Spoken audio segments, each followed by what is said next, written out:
কি হ'ল মানে 18 তাৰিখৰ দিনা মঙলবাৰ ৰাতি মোৰ ঘৰৰ ভঁৰালতলত মই জাপানী ট্ৰেক্টৰখন থৈ দিছিলোঁ। ট্ৰেক্টৰখন চুৰ কৰি লৈ গ'ল প্ৰায় 5জন ল'ৰাই লৈ গ'ল। নিয়াৰ পাছত আমি বিচাৰিলোঁ, বিচাৰ খোঁচা কৰিলোঁ। কৰাৰ পাছত এঠাইত গম পালোঁ যে সিহঁতৰ ৰাতি তেল লৈছে, তেল 10 লিটাৰ লৈছে প্ৰায় 1:30 বজাত।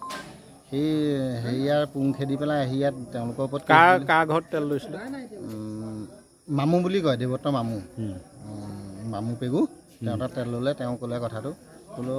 তাৰপৰা এনেকৈ বিচাৰ খোঁচা কৰি থাকোঁতেই তাৰপৰা আমাৰ গাঁৱৰে বিহুৱামৰ পিতেক জিন্তু ৰাজখোৱা তেওঁ ফোনত ক'লে বোলে মই গাড়ীখন উলিয়াই দিম, ময়ো জড়িত আছিলোঁ, আপোনালোকে কেছ চেছ নিদিব। তাৰপৰা আমি ক'লোঁ অলৰেডি কেছ হ'লেই, তই কথাটো কৈ দেহি, তেতিয়া তোৰ শাস্তিটো কমি যাব। তেনেকৈ ক'লোঁ। তেতিয়া সি আহিলে। তাৰপৰা আমাৰ টকুৰবাৰী মহানন্দ ৰাজখোৱা পিতেক, উৎপল ৰাজখোৱা, তাৰপৰা নৱৰতনপুৰৰ ভাইকন কলিতা পিতেক, পাপু কলিতা, তাৰপৰা দেৱেন শইকীয়া পিতেক। আমি লোৱাটো মোৰ নামটো মই ইমান নাজানো, মানে বাবু বুলি মাতোঁ সি। আৰু দুবিঘাটৰ প্ৰদীপ পিতেকটোৰ নামটো নাজানো, প্ৰদীপ পিতেক মাজুলী। তেতিয়া গোটেইকেইটা গোট খাই ট্ৰেক্টৰখন চুৰ কৰি নিয়ে। ইয়াত এতিয়া ধৰা পৰিলে, তেওঁলোকে সকলো সৈকে আহিছে। এতিয়া তিনিচুকীয়াত ট্ৰেক্টৰখন থৈছেগৈ, তিনিচুকীয়াত বিকিছিলে। এতিয়া তাকে আনিবলৈ যায় প্ৰশাসনৰ লগত, আৰক্ষীৰ লগত যাব। সিহঁতৰ এতিয়ালৈকে কেইজন ধৰিলে পুলিচে? 4জন ধৰিছে, এজন পলালে, 5জন। গোটেইকেইজনৰ নামকেইটা? গোটেইকেইজনৰ 2জনৰ নামটো মই ইমান নাজানো। বাবু, বাকী 3জনৰ নামটো জানো। কি নামকেইটা? জিন্তু ৰাজখোৱা, উৎপল ৰাজখোৱা, পাপু কলিতা। সিহঁত তিনিটা হেড মেইন। মানে আপুনি পাৰ্লাৰখন অনা কিমান দিন হৈছিলে? অনা মই ফেব্ৰুৱাৰীত আনিছিলোঁ। ক'ত নিছিলে গাড়ীখন? ক'লৈ নিলে? মই নাজানো। তই কোৱা, সিহঁত লগত গৈছিলি? গৈছোঁ, মাতিছে। লগত গৈছিলি? তোৰ ঘৰ ক'ত? আগতে কিবা নিছ নি এনেকুৱা? নাই নিয়া। তাৰ লগত গৈছিলি? ক'লৈ গৈছিলি তাকৰ কথা? মই চিনি নাপাওঁ, কৈছোঁ দেখোন মই চিনি নাপাওঁ। তোৰ ঘৰৰ পৰা লৈ গ'ল? কি বুলি কৈ লৈ গ'ল? মাতিছে, মই গৈছোঁ।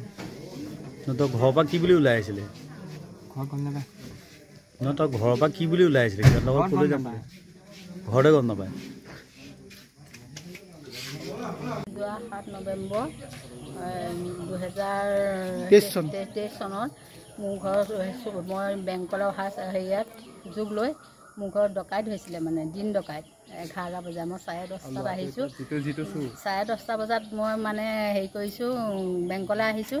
11:30 মই ঘৰ পাইছোঁ। 1 ঘণ্টাৰ ভিতৰত মোৰ ঘৰৰ দৰ্জা ভাঙি, গডেজৰ লকাৰ ভাঙি, মানে হেৰি পইচা পাতি গোটেই সোণমাল গহনা লৈ হেৰি গুচি গ'ল। আৰু মই জপনা খুলিছোঁহে, জপনা খোলোতেনে সি মানে উৰি গৈ আমাৰ ইফালে হেৰি জনালেগৈ, মানে সি বোলে এইখিনি মোৰ হেৰি আমুকৰ ঘৰত সোণমাল এনেকৈ পইচা পাতি বহুত নিলে। আৰু নামটো ৰাজখোৱা। ইহঁত দুটাই মই নামটো নিদিলোঁ, কিন্তু ছাছপেক্টত দিছিলোঁ তাহাঁত দুটাই। কিন্তু ছাছপেক্টত ছাৰহঁতে কিন্তু একো হেৰি নকৰিলে, কিন্তু হেৰি কৰিম বুলি কৈছিলে, তদন্ত কৰিম বুলি, একো তদন্ত নকৰিলে। কিন্তু এতিয়া আজি সেই দুকেইটা লোৱা ধৰা পৰিছে, কিন্তু সেইকেইটাই হয়েই, মানে সেইকেইটাকে মই দিছিলোঁ। কিন্তু সিহঁতৰ 2 দিন ফিংগাৰো ল'লে, 2 দিনকৈ আনি। আৰু মই নিউজো মাতোঁ, মুখ্যমন্ত্ৰীও মাতোঁ বুলি কৈছিলোঁ, কিন্তু এসপ্তাহৰ ভিতৰত সিহঁত হায়দৰাবাদ পলাই দিলে। পলাই দি এতিয়া আহি এয়া আকৌ ঘটনা এয়া চুৰ কৰিছে, সিয়ে হয়েই মানে সিহঁতৰ।